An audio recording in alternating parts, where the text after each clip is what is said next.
Here is What a Capital Idea, the most comprehensive and accurate record of Australia's history ever published. Christopher Reynolds, welcome to ADH-TV. Historian Dr. Christopher Reynolds. Dr. Christopher Reynolds' splendid book, What a Capital Idea. There's something in the book for you. There's even bits of goss peppered throughout it. And it's Australia, What a Capital Idea, 1770 to 1901. Well, once I started the research, I couldn't stop. And you're lucky because this is the abridged version.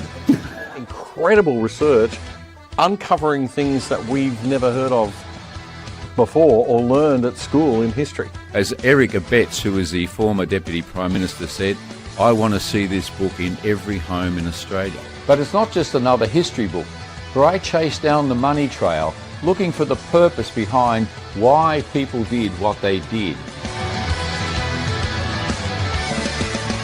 It's a story of what happened because good men and women chose to make it happen, and that's the wonderful story that Dr. Reynolds unfolds in the book that I commend to you today. His perspectives on Australian history will blow your mind. The French, because they're in massive debt after the last war with the British they had, are now getting money from Holland, the Dutch East India Company, that's flowing into France, and they're using the money to build up the French Navy, and it's the French Navy getting built up that's upsetting the British East India Company, who's also, they're huge.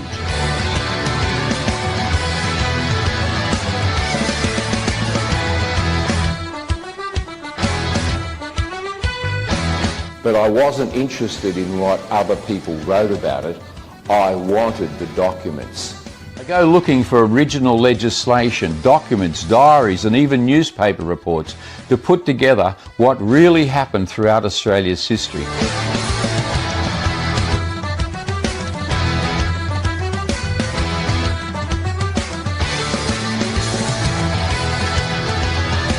And one of the reasons why I so enjoyed Dr. Christopher Reynolds' book, and one of the reasons why I am very happy to be associated with this launch and why I commend it to you, is because it's the story of Australia very much through the deeds of the remarkable individuals who have shaped our country. That I've written this thing with the desire to produce the truth, with the desire to comprehend, with the desire to actually have people enjoy reading it. So God bless Australia, and God bless Dr. Christopher Reynolds for telling our story so well. I wrote this book because it needed to be written. Now it is a book that needs to be read. God save the King.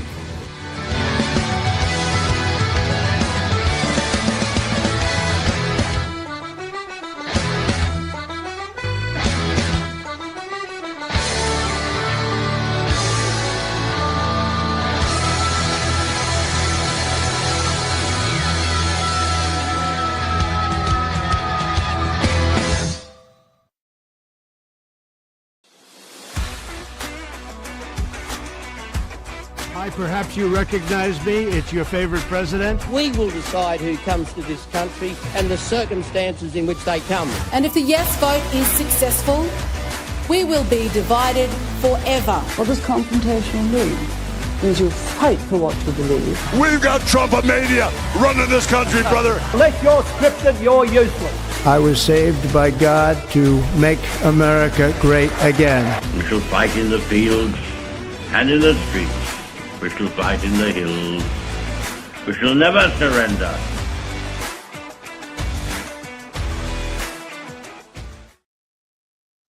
G'day everyone, welcome back to another episode of Commanding the Narrative. My name is Stephen Tripp.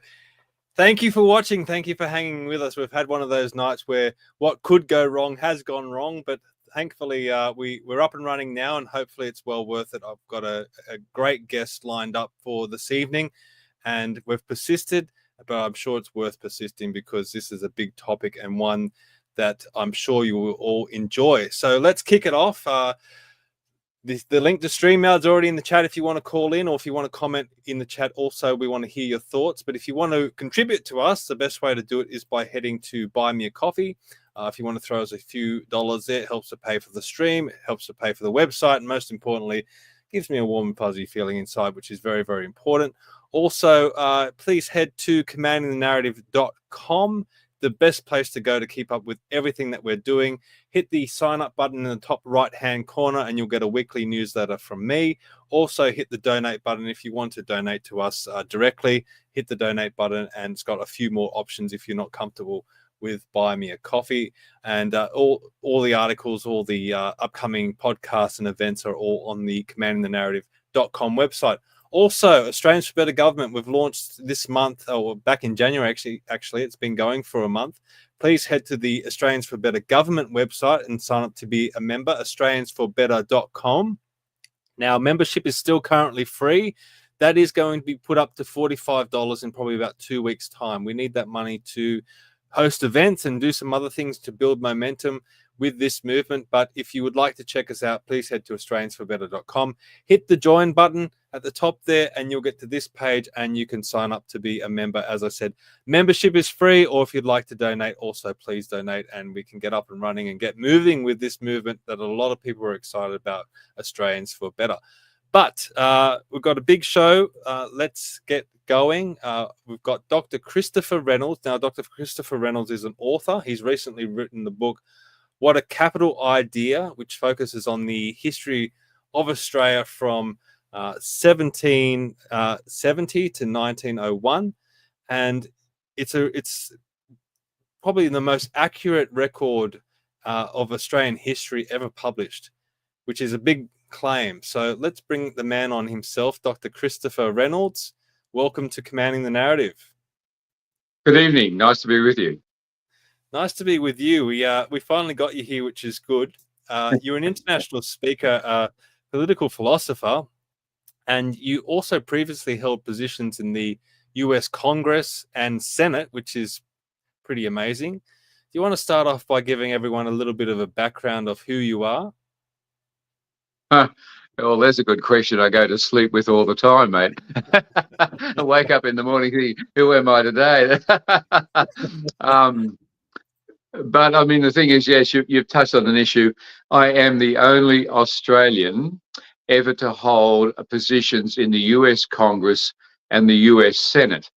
More than that, I held senior positions.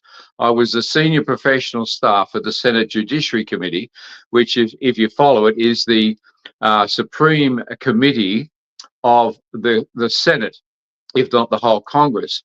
So it's firstly the Judiciary Committee that is looking at Trump's nominations. And if they don't like someone, it will not even proceed to the floor of the Senate to be voted on. So I worked with that committee and I was under the Chief of Staff. At that stage, I worked in that committee with Teddy Kennedy, Joe Biden and Mitch McConnell. So I work beside them. You know, it's not a matter of me, do I know them, but I work with them on a regular basis. And I wrote Mitch McConnell's first legislation. Mitch McConnell is just retiring as head of the Senate, but I got him started with his first legislation that passed the floor of the Senate. So, yeah, so it's, you know, that's in politics. And then I've been a university professor on and off for a number of years. I ran my own school in the Middle East and looked after children that had learning problems that nobody else wanted because they thought they were too below the line or, you know, stupid, whatever the word is. You know, their intelligence wasn't there. So I invented a program to increase their IQ levels and then put them back into school. So Cambridge and Oxford University came out to have a look at what I was doing and listed me in the top 200 programs of innovative education in the world. Not one Australian school has ever been considered. So, you know, so that was just working with children. I gave up my own, as it were, frontline sort of prestige to actually work with kids that in the other side of the world that nobody really cared about. I've been head of the World Trade Center, the executive director, putting up the World Trade Center in Sydney, and I was the chairman of a number of the committees for APEC, which is the Asian Pacific Economic Council, when it met in Brunei a number of years ago. And I worked in PR and did a number of things in PR. The Grim Reaper program, a few people might remember. The Grim Reaper campaign was mine, so I invented all of that.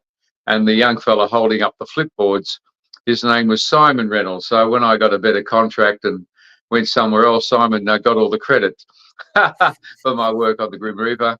And I worked to try and stop the Sydney Harbour Tunnel going ahead, and worked for BHP to try and put an extra couple of decks on the Sydney Harbour Bridge for extra cars. But anyway, that's all got in the mill between BHP and Transfield, and how they worked out how they're going to make money without touching the bridge. So yeah, I've been in business. I've run my own school, a $5 million a year school in the Middle East. I've been in politics and education, and now I've turned to writing this book. And I wasn't long back from the Middle East, and I got a call from a friend who's a publisher, and he said, "Oh, there's a big company called Scholastic, and they want a children's book on Australian history for primary school."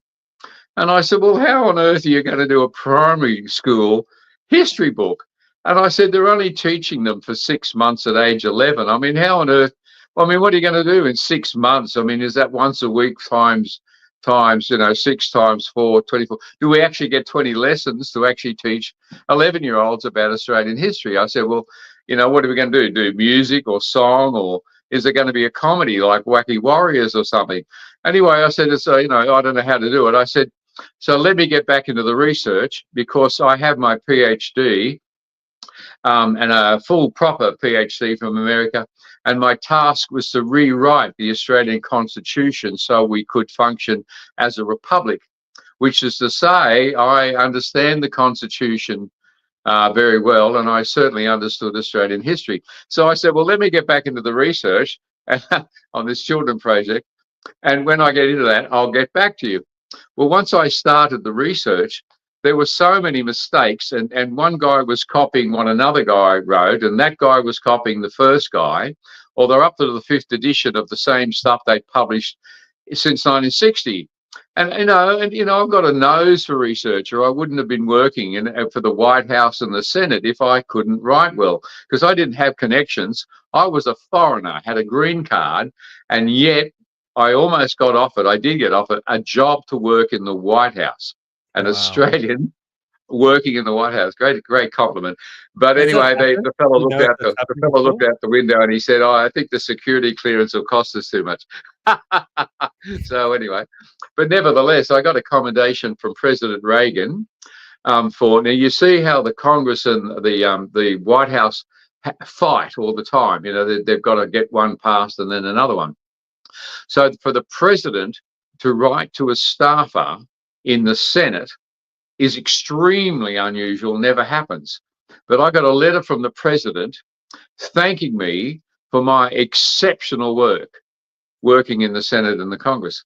So yes, I understood what I was doing, and I took on this project, but it was the research. I just got angry with the rubbish that I was reading, and I was reading one book by a fellow by the name of Keneally, and I'd read enough by now, and what he was writing was just wrong. I mean, I don't want to say he was lying, because that's on camera, but it was just wrong. And I slammed the book closed. I swore at him. I turned around and I threw his book in the garbage bin. I just had enough of the rubbish that I was reading. Well, that didn't turn out well for me, because it turned out to be my wife's book, and I had to get it out again. But so I got stuck into the research. So I read more than 600 articles and books. I quote 300 articles and books in mine, and half of those are more than 100 years old. Wow. I was not interested in anything that's been written since 1960. I wanted the original documents, and the earliest document I found, I've got to keep thinking about this date. I think it's not possible. The earliest document I found was 1595. 1595, British legislation called the Poor Laws, and it directly affected them sending transportees to Australia. And that was the earliest piece of legislation. And I thought, oh, you know, I've got the full set of Manning Clark somewhere on the bookshelf behind me, you know, the 6 sets. I'll go and see what Manning Clark had to say about this incredibly important legislation. And I found it. 6 volumes, thousands of pages, and I found the paragraph. This is the legislation that affected them coming to Australia. And he has one paragraph and he says, I have not read it, but I've read about a woman who has read it, and she said this and this.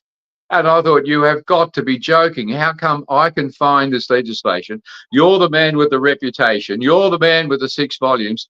And you haven't read the legislation that was fundamental to sending transportees to Australia, because they were not sent and could not be sent to be put in prison. They were sentenced to work off what they had done, like we call a community service these days, for so many years, to change their lives and give them a second chance at life. And if you don't understand that concept, you will not understand what happened in Australia and how, when the convicts arrived, they built their own houses. And that by the time Macquarie arrived, 90% of the people in 1810 were rather convicts, the children of convicts, or emancipated. 90%. And Macquarie, in talking to a fellow by the name of John Campbell, that he appointed as secretary of the colony, in talking to him, John points out that if we don't use and capitalize on the skill of that 90% of people in this country, Australia does not have a future. And so it was MacArthur who really put the people that were making a success of their lives to work, and they built Sydney, and then they went on to influence the rest of Australia.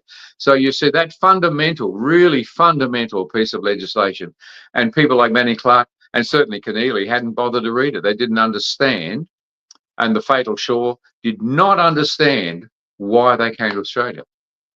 That's really. I might pick up on that a little bit later in the interview, because I've picked up on that just by doing some very minimal research about some of the claims that I guess you might say the other side are making. But we've just had Australia Day, and it's getting called these days, or at least in the last few years, Invasion Day, and we've had protests in all the capital cities across Australia on Australia Day, with people calling it Invasion Day. What you're saying is that these convicts were coming to Australia and having, coming here to start a better life. It doesn't sound like they were hitting the shores with guns, blazing and invading. No. What's your interpretation of it? Well, firstly, we need to understand who we're talking about.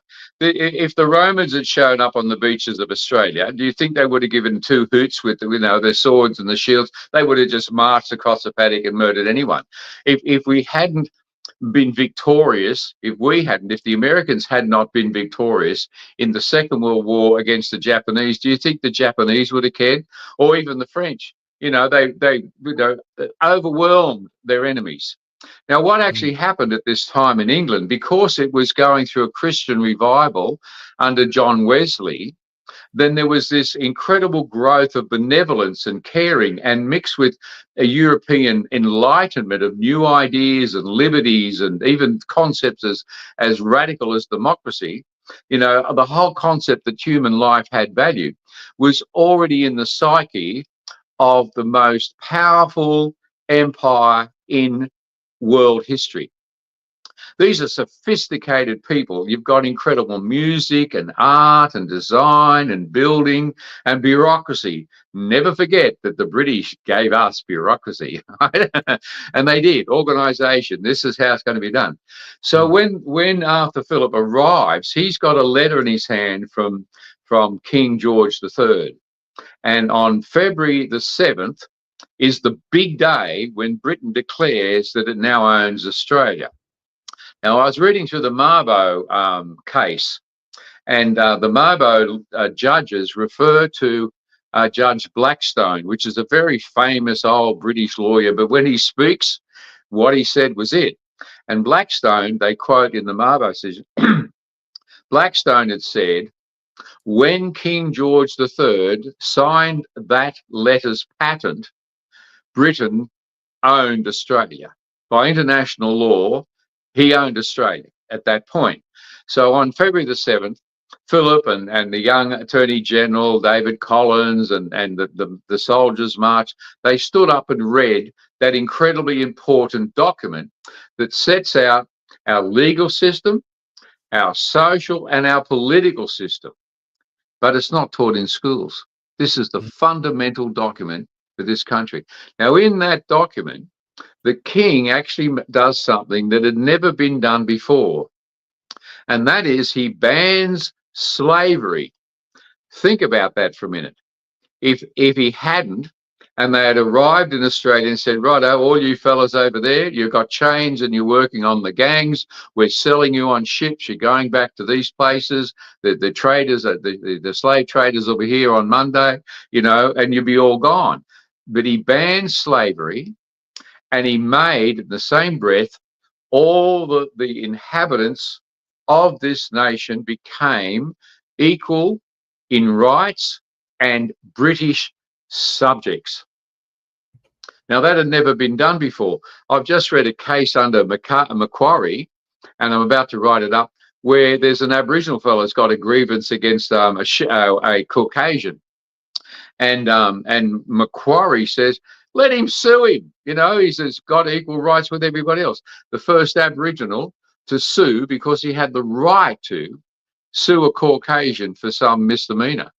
You see, we sort of lack the understanding, or that the Aborigines moved into the colony within 2 years and were treated as equals. There wasn't any of this nonsense about invasion. They wanted, I mean, think about it. There's food, clothing, shelter, you know, apart from the alcohol, you know, there's community structure, there's law, order, and eventually health and education. I mean, let's think about this. Or I could go back and live under the trees. I mean, in terms of the progress and society coming to this country, it wasn't the British, it would have been somebody else. But they brought civilization, didn't force it on them. It was there. But Arthur Phillip was made an Aboriginal elder within 2 years of being here.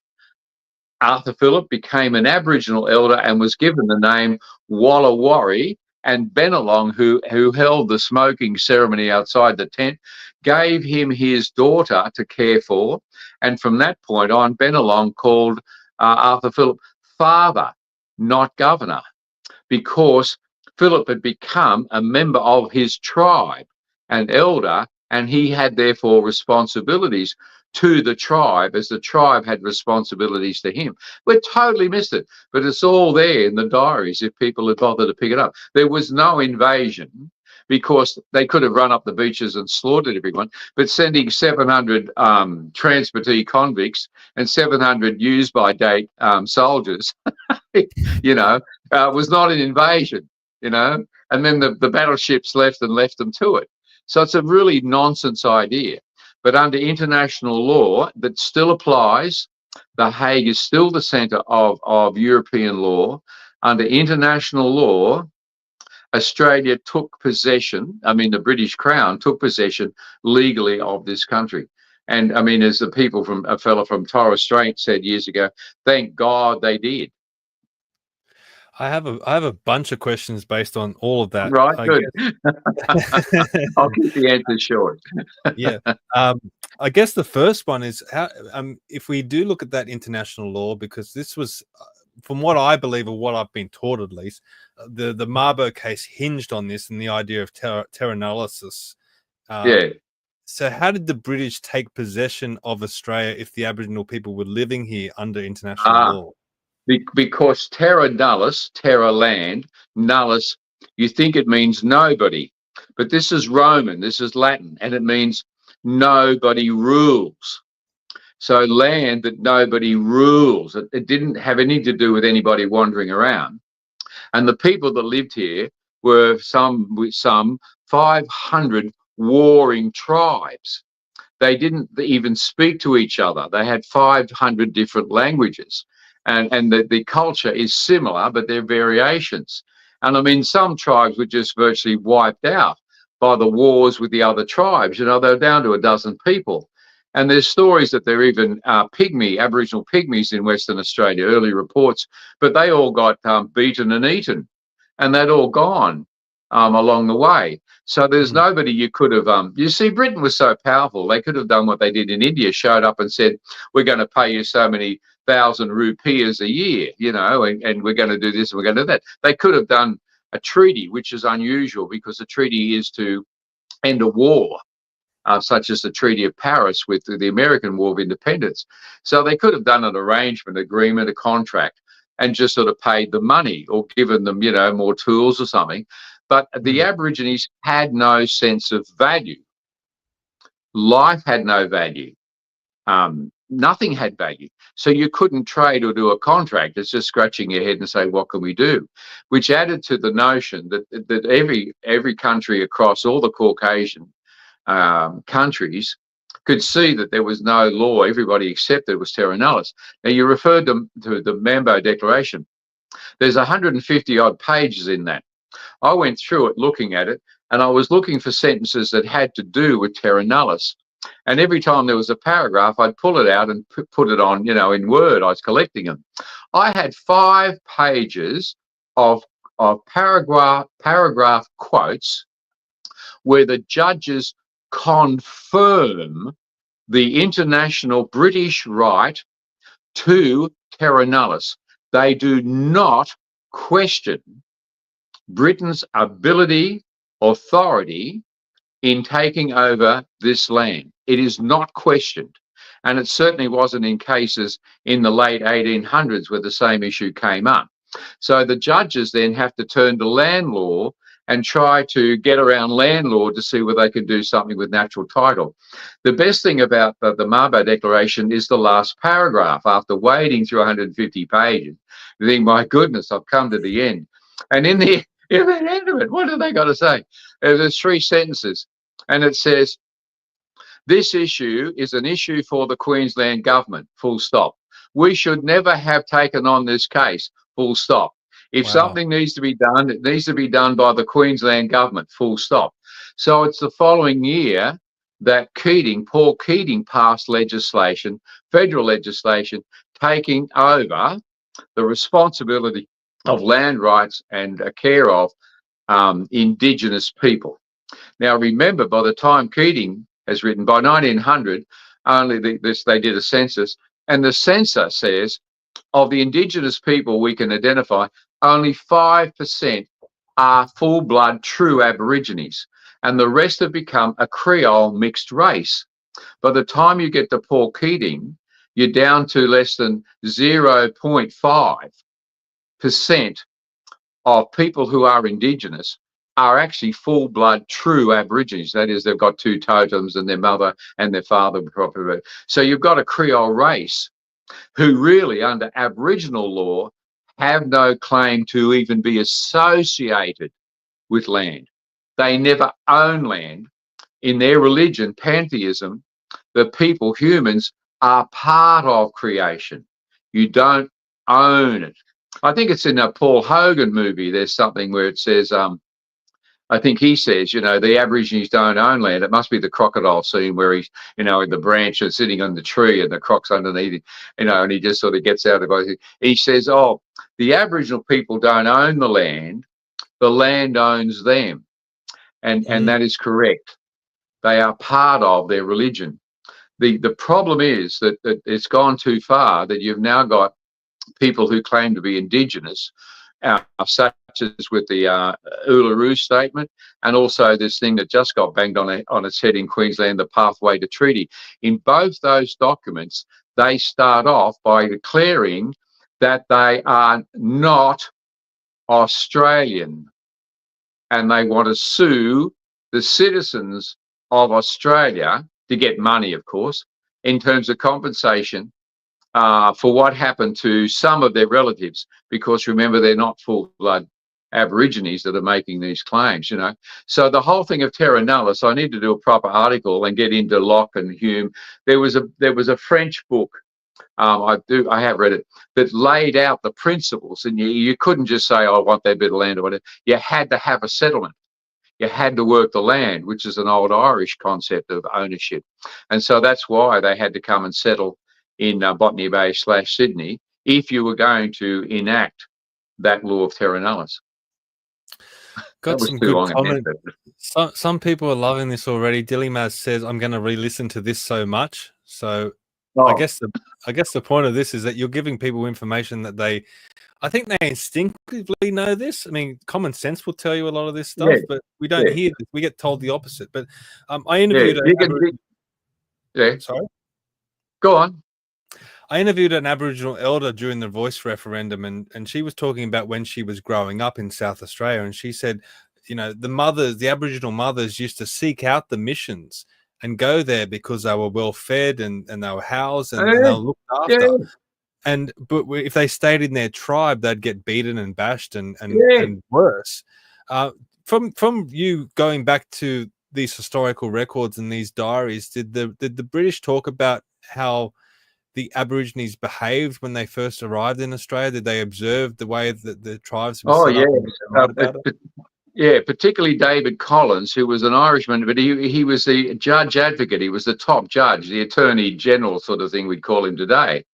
And this man, when you pick up his diary, and you can get on the net and start to read, he went out of his way to spend time living with the Aborigines. And he does this incredible, the first ever record of Aborigines. And he talks about what they said. I mean, may I give you an example? There was a story that there were frontier wars. Oh, okay. And it was led by this guy whose name was sort of like Wally or something. Please excuse me. And this guy was out for 10 years and he was killing all these white guys. Oh, that's interesting. I'll go and have a read. Well, he starts off, and he was actually quite insane. He fought with anybody. So, you know, I won't get into the examples that, you know, he speared Arthur Phillips Gardner. And so that gets in the diary, you know, that the fellow was hurt and only just lived, right? But then he attacked somebody else, and he attacked these guys. He showed up for corroboree. David Collins then writes in his diary, he says, some Aborigines up at the Hawkesbury came across relatives of this fellow Wally. And they so hated him, you please excuse me, but they killed most, and then they raped the women to the point of exhaustion. They so hated Wally that they picked on people that were related to him. That, you know, and so he gets a mention. But then what happens is he spears this guy who's got a nickname, Collins, I think is his nickname. And another big Aborigine fellow that was called Caesar got upset about that, and he went off and killed the guy Wally. You know, so one Aborigine spears one, and then Caesar comes along, and it's in David Collins's book. What year was that? Oh, 95. So we're only looking at a 2-year period or whatever it is, and there wasn't any frontier wars. It was just this mad guy running around causing trouble among everybody, and we don't appreciate that. The Aborigines killed far more black on black murders, or far more than there ever were white on black or black on white. And we've missed the sort of violence inherent in the system, as they say in Monty Python, you know. And it's sort of, we've got the wrong idea about the primitive nature of the society in which the British came to live with. Yeah, it's amazing to think that when the British arrived, they just invented the steam engine, but the Aboriginal people were still at a stage of their development where they didn't even know how to boil water. They hadn't invented the wheel. Yet fast forward 100 years later or 150 years later, Aboriginal people are flying aeroplanes and becoming doctors and things like that. But that was because of the British. The British never get credited for that because they brought a tremendous amount of good. Yeah. See, if you stop and actually and think about this, it's not that the Aboriginal people were intellectually deficient. It's not. It was the culture, the opportunities. It was the society that again had no concept of invention, discovery, entrepreneurship, of building anything. It just was not there. And I mean, we have to sort of look back and say, well, where was it with the Caucasians? Well, you know, we're looking at the Egyptians and the Romans, and I mean, there's still phenomenal Roman cities that are still standing, you know, 2,000 years later. And eventually the Scots, phenomenal inventors in the Scots, and the whole religious Presbyterian thing that basically said, you know, God's going to bless you in this life. You know, why wait for the next one? Which brought on this incredible phase of what we call the Industrial Revolution and the Second Industrial Revolution, of all of that. It wasn't that the people who were of what we call Aboriginal had any sort of DNA or mental. Let's dismiss that immediately.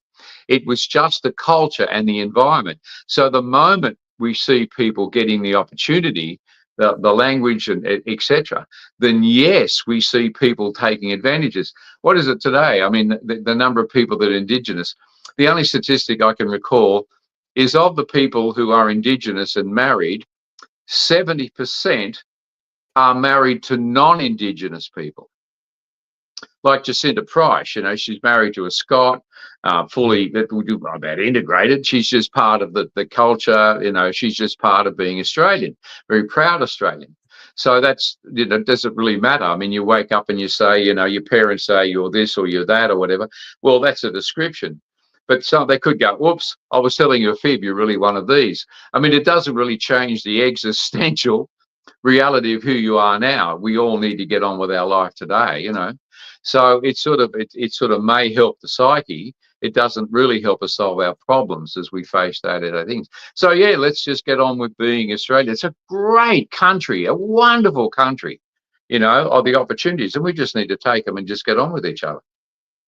And we were taught back in school that the whole reason why the British came to Australia was because their prisons were overflowing, and they had all had all these people that were, you know, in prison for petty crimes like stealing bread or whatever it might be. Yeah. But you talk about there was another reason, and that was the French. Can you expand on that? Yeah. You've got two things happening at once. Firstly, John Wesley had brought about prison reform, and he wrote his first paper against slavery in 1754. And he went around all these prisons and started a reform movement.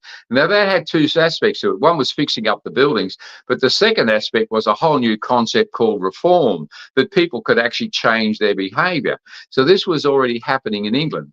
The second thing was that the British prison system brought in 5,000 people a year. Do you really think that sending 700 off to Australia would have made any difference to the overcrowded, which they weren't? The third factor is that the people that came here were called transportees. Now, these people have been sentenced to 7 years labour out of the country. They were to be taken out of the country. They could not, by law, be incarcerated. They had not been sentenced to prison. They were to be given a second chance at life. And hopefully, and this is what the law says that I was getting so passionate about a moment ago, to give them a second chance at life, get them away from their mates and the culture they've been in, give them work. And it was based on, I think, someone pointed out to me, and I have to say it's probably true, that the legislation is based upon Ephesians 4:28, which says, if he is a thief, let him be given work that he might be transformed from his ways and help others. So yes, they had only stolen apples. So they weren't going to get their hands cut off, they weren't going to get hung, and they weren't going to get thrown in prison. But they did need something to get them out of the incredible environment, like the Oliver Twist story, you know, was the poverty was terrible. Get them out of the poverty and give them a second chance at life. So yes, I think it was 85% of people that were sentenced, I got all the statistics, were there because they were thieves. And then you had prostitutes and other people who did silly things that ended up getting a sentence of transportation, a second chance at life. And that is what is actually written in the legislation. So when Philip arrives, I mean, when the boats all got together and they're on their way, he let all the convicts out from the bottom of the deck and they walked around. And I found a painting of people on that first fleet. And here's women in their long dresses and they're talking to other women and whatever. And you think, wait a minute, this is the first fleet. Where's the cages or where's the handcuffs? And he decided it was too hot. Like, he's been in the Navy for 20 years and he's decided, oh, the equator's too hot. Why don't we all paddle over to Rio? wait a minute, I thought you're coming down the African coast. You've got to go across the Atlantic. Well, yeah, but I used to sort of hang out in Rio, and I worked for the Portuguese Navy. So when he showed up in Rio, the governor there has a fit. He is so excited. He sends a carriage. Philip's a hero. And so he gets dragged off for a month. He has to stay in Rio, and he can't get away from the governor. There's trips to the trees, and there's luncheons and balls. So he sends a message back, and he says, all the convicts can wander around freely on the decks. The Marines can wander around the city. And as for the Marines, it's up to the captains. And in the book I'm writing now, I've got a sailor reading it, and he says, well, you can't argue with them's orders, you know. And they were. And we sort of missed what was going on with these people. Here's something I wrote up this week. Francis Greenway, we know, was the great architect that designed a number of things in Sydney. When Francis Greenway arrived in Australia in about 1814, he arrived with 2 bits of paper.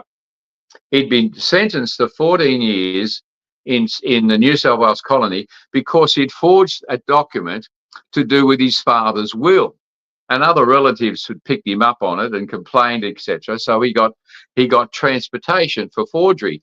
He could have got hanging, but he said, oh no, it's only his father's signature. But he arrived with 1 piece of paper, said 14 years, you can't go back to England. The other piece of paper was from Admiral Arthur Phillip, who was a friend of his who lived down the road. And he says, you know, I know Francis is in a bit of trouble, but can you look after my friend? So you could see Francis was put to work putting up all these buildings, etc.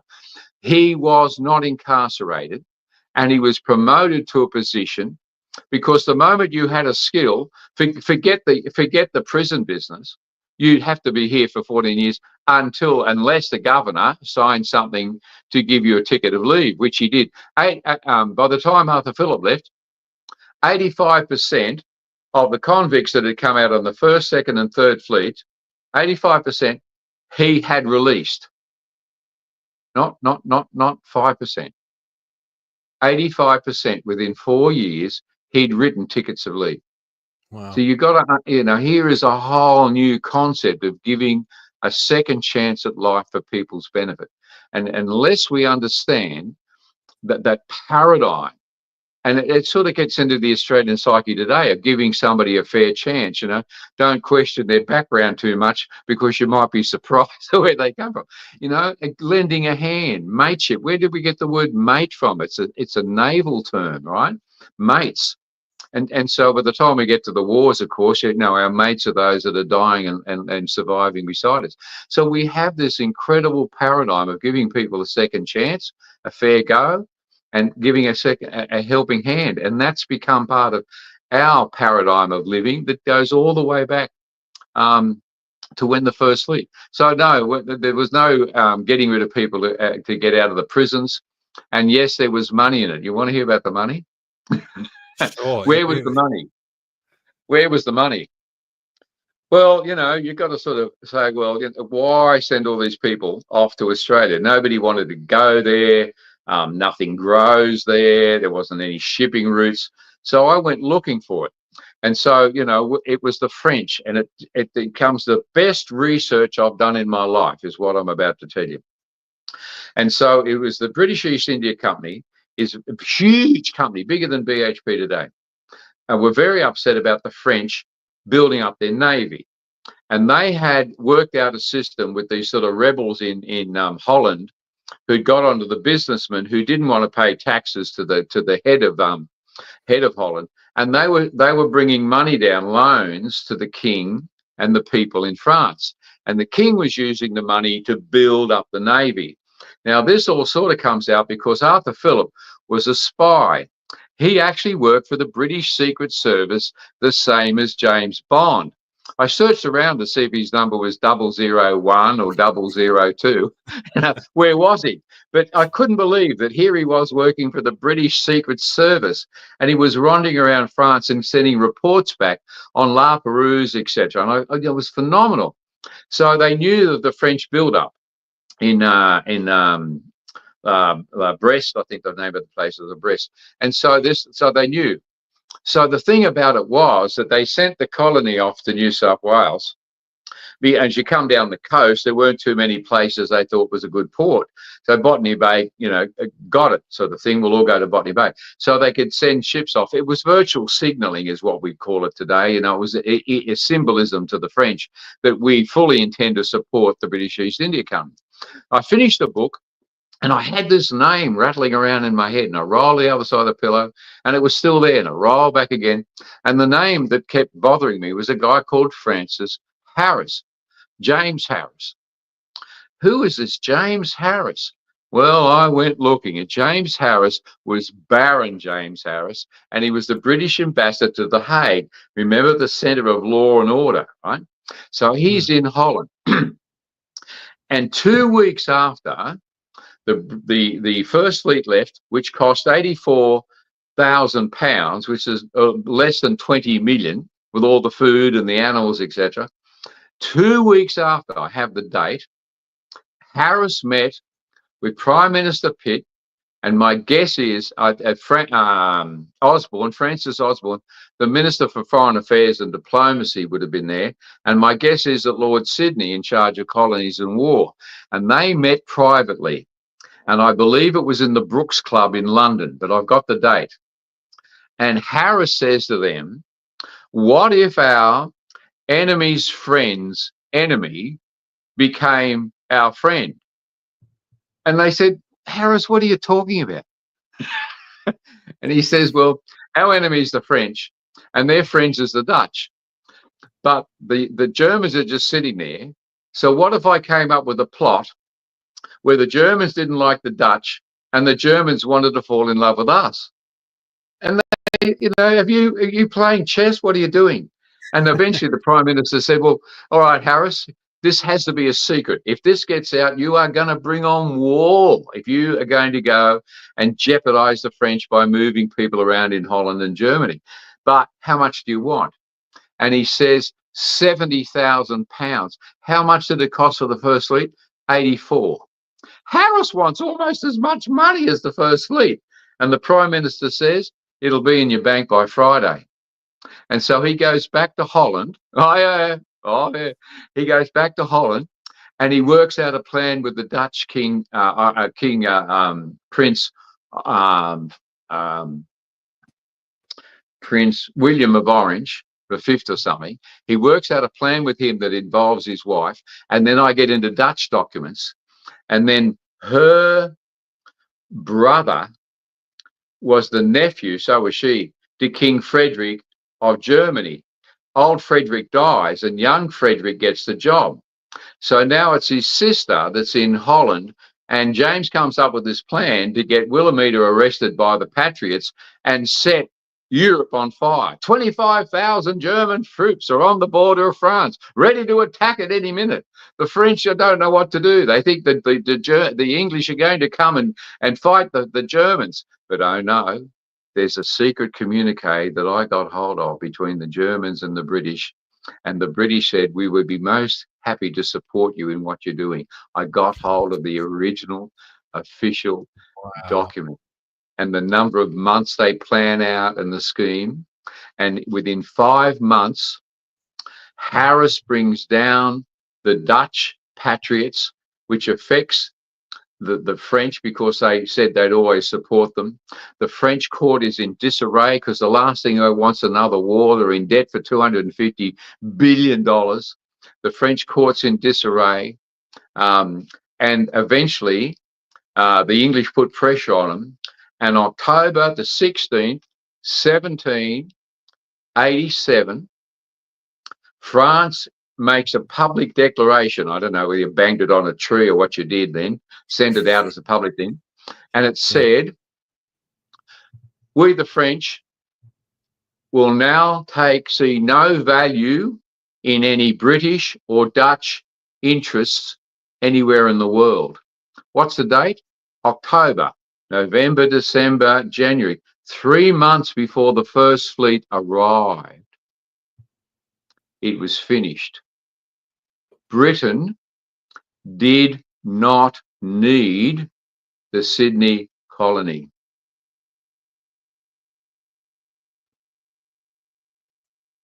Britain did not need, because they'd solved the problem with the French. And so I got into Harris's diaries. He has a party when it's all over. Frederick and Wilhelmina are there. And I think that the three guys that were in that meeting in England showed up for the party. Why would you not? Yeah. They meet Frederick, they meet Wilhelmina, you know, it's all in the British Embassy house.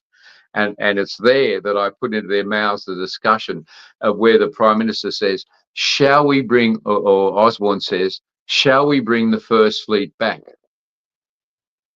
And Wow. Pitt said, oh yes, you know, get what's happening here. We don't need it. It's a waste of time and money. And Pitt says, no, let it go on. You never know when we might need it. I know. And this then explains why the Second and the Third Fleet, the convicts were treated so badly and so many died, and why Philip gets so angry. He just gets angry. He says basically, I would have hung the ship's captains. I'm going to have a royal commission. You know, David Collins is going to have a look at what a mess and all you've done. And you'll never be able to bring this company, that the whaling company, will never be allowed to bring another ship back into this harbour. I mean, he's beside himself. But it takes him a while before he realises that Britain's now at war again with the French over something else. And Harris had brought on the French Revolution. Harris had brought on the French Revolution. King Louis had lost his head. Napoleon comes to the throne. Napoleon then invades Holland. England gets involved to protect Holland and takes on the French. You know, and Philip's out there with the gum trees. You know, so doesn't know a thing. Well, when he gets a clue, he says 4 years he'd lost the support at Whitehall in England. So Philip says, oh, I think my shoulder hurts. Remember, I had a spear in my shoulder a couple of years ago. You know, it's hurting me. I think I'll go home. So he had this great vision for the country, and the British overlords had a bigger plan. And so, you know, it struggled along with a couple of well-meaning but hardly effective governors until MacArthur and Bill Macquarie comes along, and then it takes another turn. You know, so it's a little bit of a dead period there with the Marines running riot with all their buying and selling of rum. You know, they become known as the Rum Corps, and eventually, you know, have a fight with the governor and take it all over.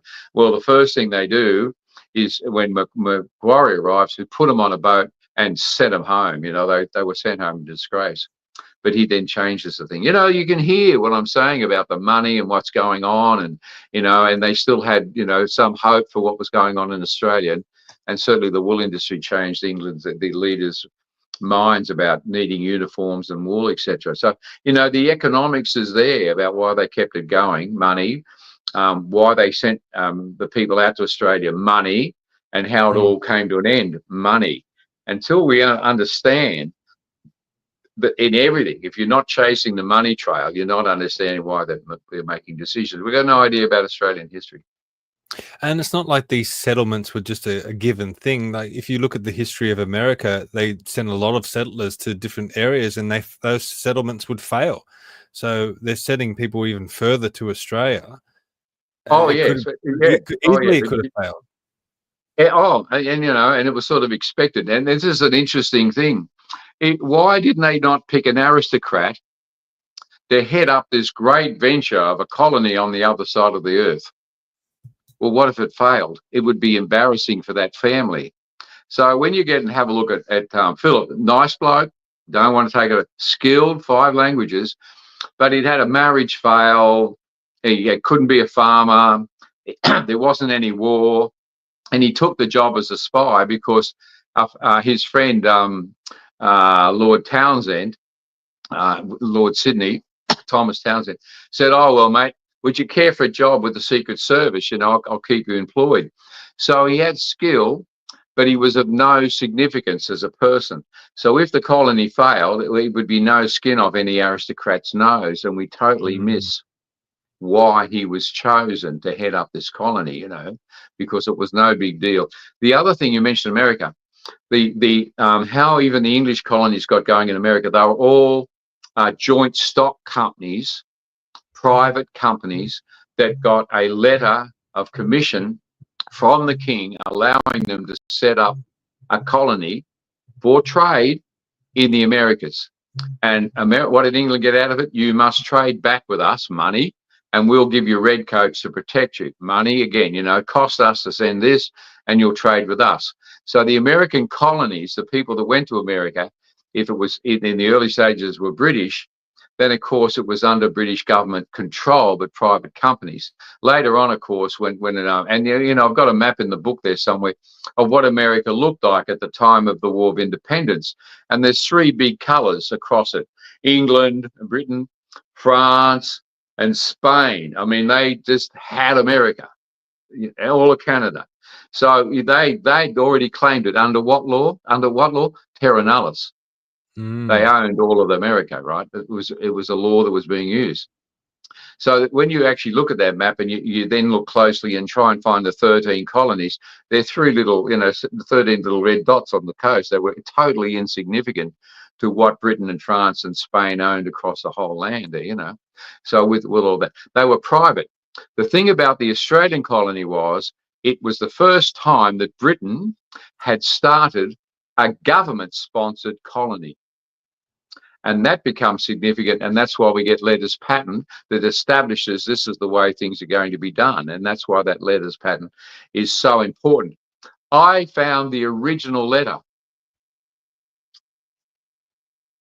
Wow. I found the original. How do you find this stuff? I know. And I don't know how I did, but I had it in front of me and I'm reading it, and it was all handwritten, and the king or someone's crossed out sections and written in the paragraph. And I thought, what am I doing? And I found some guy who translated it so you could read it from handwritten to type, and I could read it.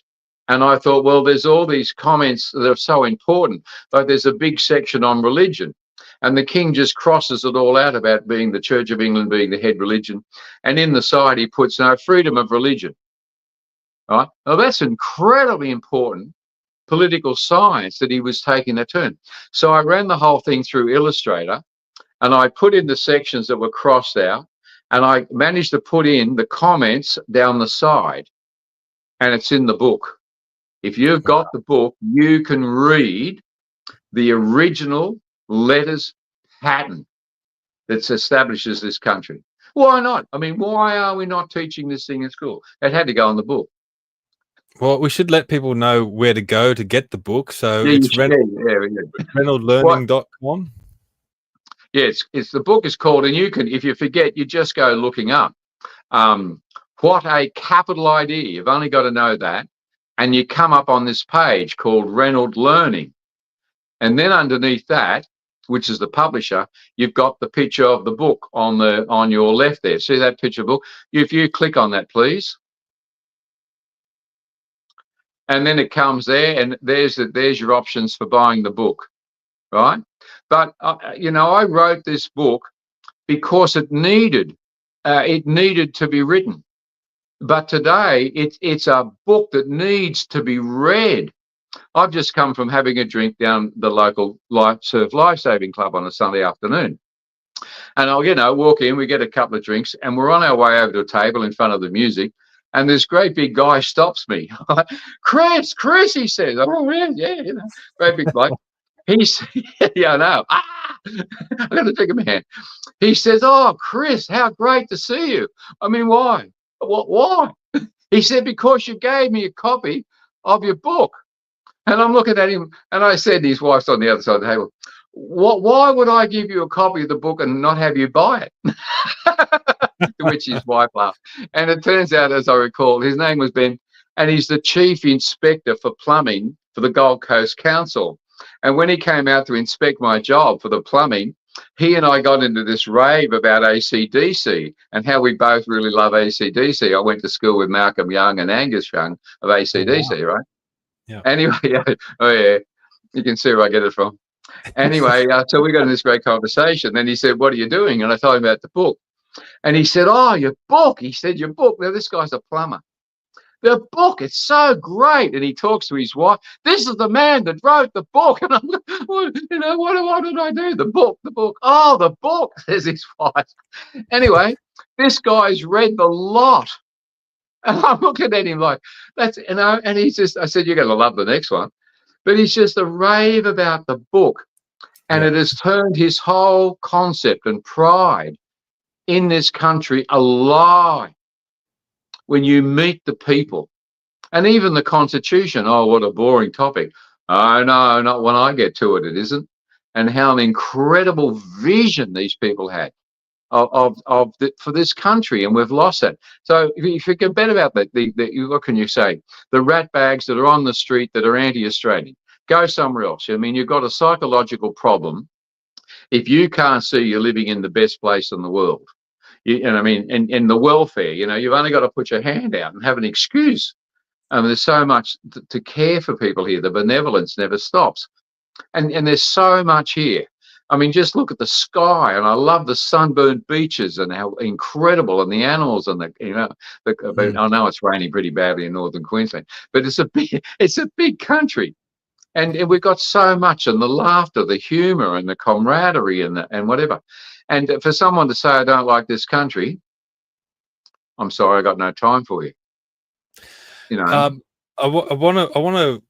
You know, if you're willing, I'd love to get you back on again sometime in the future to talk about the Constitution, because that probably aligns with what we're trying to achieve with Australians for Better Government. But let's talk about that another time, because that's a big topic. That's a whole podcast in itself. But I just want to read out a few of the comments that we're getting in. We're getting in some questions as well. So I don't know if you'll be able to answer all of these, but it's worth a shot.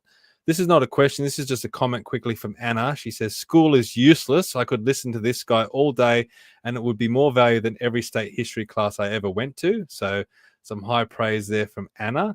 I'm also trying to find another question from Tony that she asked a while back. Let me just... What is the truth about the female factory in Parramatta before 1821? Do you know anything about that? Yeah, when a little bit. When Macquarie came out, and he got a letter from the Secretary of State for Colonies and the War, and they had 4 things on it that he should do. One was all the land grants that the Marines had given them to immediately cancel. Bang. Number 2, get Captain Bligh back out of Tasmania, you know, recognise him as the governor, let him come home. But there's another one there that says, and stop these, if they could have sworn they would have, stop these buggers, these mongrel people, from taking female convicts and selling them on to whoever will buy them. And the British government said it has to stop immediately. Now, it's under Macquarie that you get them setting up asylums to care, and now the asylums weren't for mental, they were for people who were sick. And even we had a tremendous problem with alcohol intoxication, tremendous problem. So it was for people who were sick, they used the word asylums. School for the Aborigines, and the factories. Now, what happens with the factories, of course, is that where a woman was married, then she was immediately released from any sort of duties that she had from her penalty of transportation, and she could then live with her husband. In some instances, where a woman married a convict man or came out as a free woman, she had responsibility to care for him. So, you know, it wasn't just this. Now, when it came to those factories, again, the women were being mistreated or had nowhere. So he set up not just the factories for people to have work, but also proper barracks for the women to be cared for. So it was in those situations where a woman arrived and she had a skill and she could be a maid, or she could do this, or she could work, that you actually ended up with people that didn't have those skills that ended up in the factories. Now, they were there to be cared for. And so if there were any abuses, now this is just after Macquarie left. So I can't say if there was some abuse, but believe me, he would have been right on it if it had been there during his time. And Parramatta, there's where they built them, and a number of other schools. But it was certainly an attitude of benevolence. As I've looked through it, I can't see, because the attitude was to care for and stop the abuse of women, not to further it. Okay, we've got another question here from Anna. I really don't know if you'll be able to answer this or not, but we'll give it a shot. I'd love to hear Dr. Chris speak about the origins of Freemasonry in Australia. you know anything about that? Well, that's interesting. I mean, you've got to chase back the British connections to Freemasons, and it goes all the way back to the Templars, and it's a great story of that. And you've also got the religious aspect to it, which is all to do with the Book of Enoch and how they had, this is very interesting to read, etc. But it becomes a club of virtual businessmen, I suppose, or people that are aristocrats or colonels in the army. Now, the thing about it is, it's only 50 years of that there were lots of these sorts of clubs, and men would gather and put on little funny things around their waist and have, different sticks and routines and walk around. I went to one of these ones. Pretty scary sort of stuff. But the Masons were there too, so clubs were what you did. But the Masons, of course, I mean, when you get to Washington, D.C., there were Scots and Masons, and a lot of that Mason sort of connection and things about the Templars is all to do with the design of Washington. Have a look at the $1 bill. When it comes to the Masons in Australia, again, because we didn't get a lot of the aristocrats come out, it was basically, as I said, 90% of people who were not so well-to-do that actually got this country going, and a lot of farming, etc. But it was there, and I've heard that that even Macquarie, as much as he was a Christian, a Presbyterian, a colonel, and then a general, still had, and it's only a phrase, connections with the Masons. So it didn't have the bad reputation that it's developed over time. I don't think it was sort of a more respected businesses club. But I have to admit that I'm ignorant of the small clubs that would have grown up here in Australia or their impact. Well, Anna says he's right. He knows his stuff, and fascinating answer. So thank you for that. I want to finish up with one thing, and that's genocide, because that's a term that gets thrown around so much. The Aborigines it was a genocide when the British arrived, and particularly in Tasmania, they talk about this genocide. Wow. Now, this is from the University of Tasmania, and it says the evidence of the Tasmanian genocide, and it talks about a whole bunch of things. One of the things they use is a book by Raphael Lemkin that formulated the idea of genocide after the Second World War. He included Tasmania as a case study in his history of the concept. Now, they use that as, I guess, evidence. But when I click on the link, it takes me to this page here. And it talks about this book that this man had written that was never completed, by the way. He wrote it in the 1940s and 50s, and he penned over 40 chapters, each about a particular historical case of genocide from ancient times to the present, and researched and wrote many of them. Here we published for the first time the chapter from the book, blah, blah, blah. So the chapter 23 on Tasmania, it goes on to say that there was a virtual disappearance of the Aboriginal Tasmanians after several decades of British colonialisation and settlement in 1803. But this record that he wrote was his historical method was to rely largely on secondary sources, but also use primary sources whenever possible, which I interpret as use primary sources when it fits his little narrative. Now, how do you feel about that when you go back and read primary sources? You're reading the journals and the documents from these times. Yeah. How do you feel about that statement, particularly when it's about Tasmania? Yeah. Now, the first thing that has to be said was that I've got to think of the year, that there was massacre.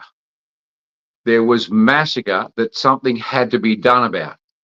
250 Caucasian settlers had been murdered by renegade cowards that snuck into their homes in the middle of the night and speared women and children.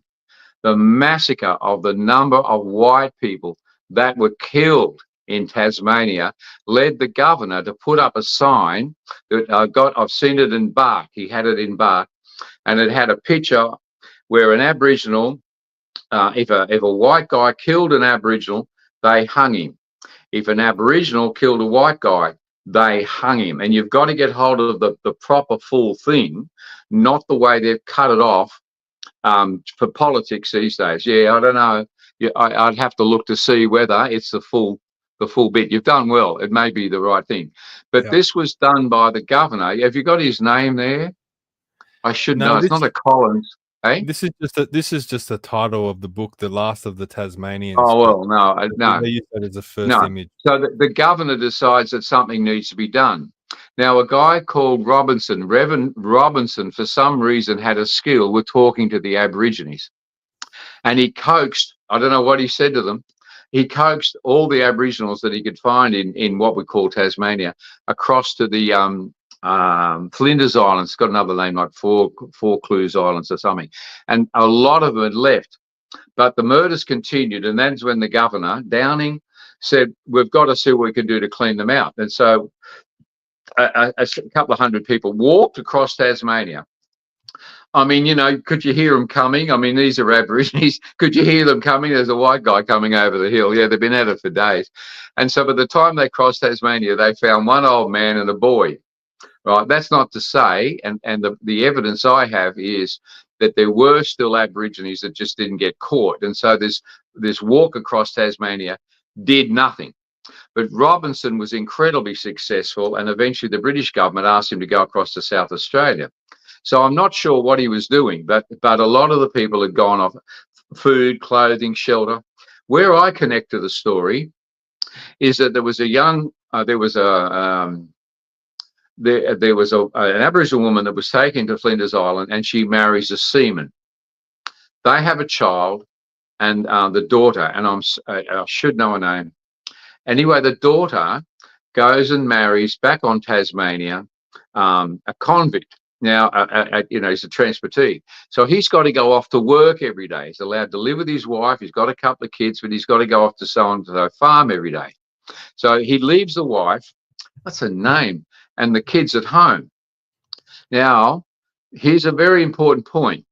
Full-blood Aborigines did not want the Creole people, because they could not breed with them, because they didn't have the totems. And this led to the Creole Aborigines living on the edge of cities, and we still have it.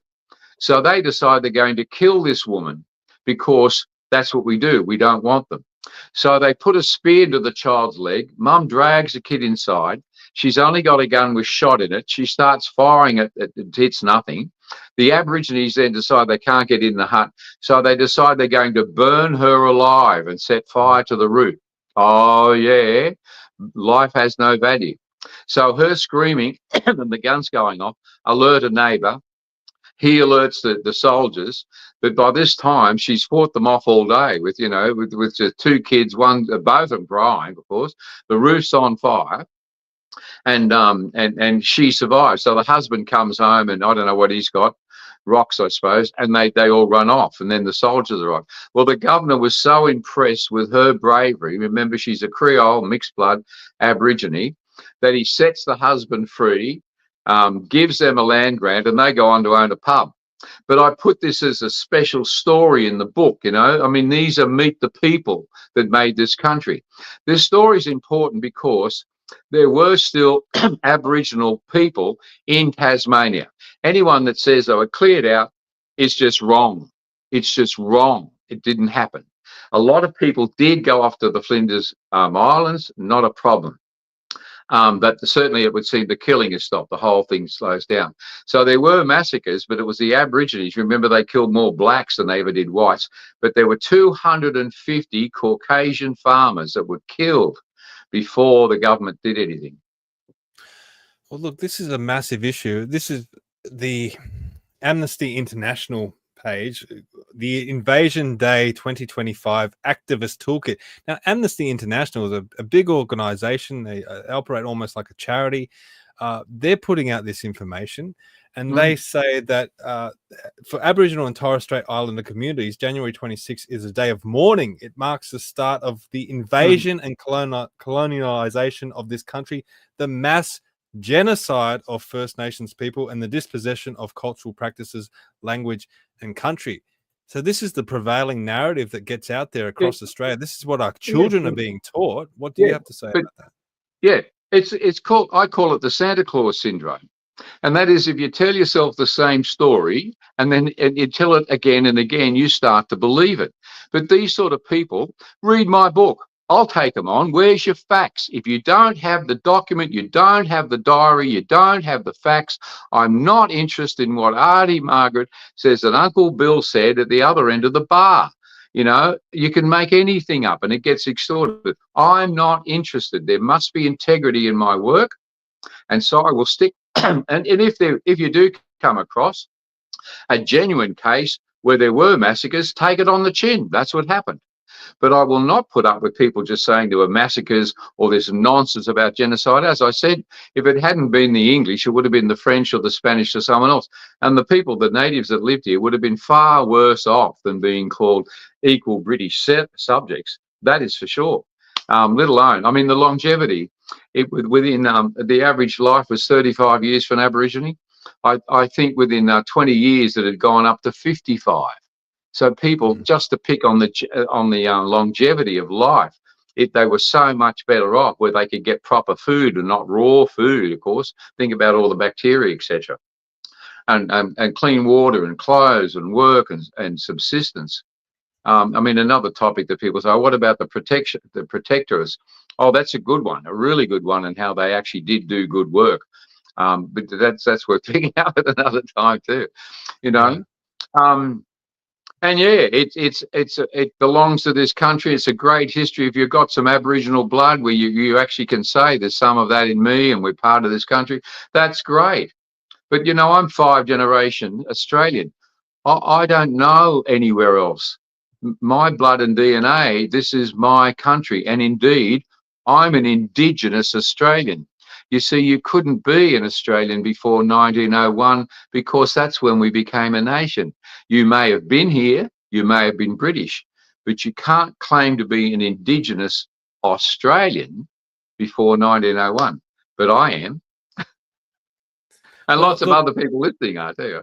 I mean, as I said, I've interviewed Aboriginal elder, and she says a lot of them out in the bush. They don't think like the activist ones in the city, and she says there's a great divide between the activist ones in the city and the real Aborigines in the bush. And she says we welcome our white brothers and sisters. We want you to be part of this country, and we welcome you. So that's what we need to hear more of, not these claims of genocide, killing, and all this sort of nonsense. I think the last time I did a count, it was something like 75% of Indigenous people were Christian. You know, think about that too, and the culture and the values, etc., that go with, you know, saying that I'm a Christian. You know, that's the culture that we live in. It's not, they're not, they're not Stone Age people still running around, sort of, you know, wanting to live like that. How could you?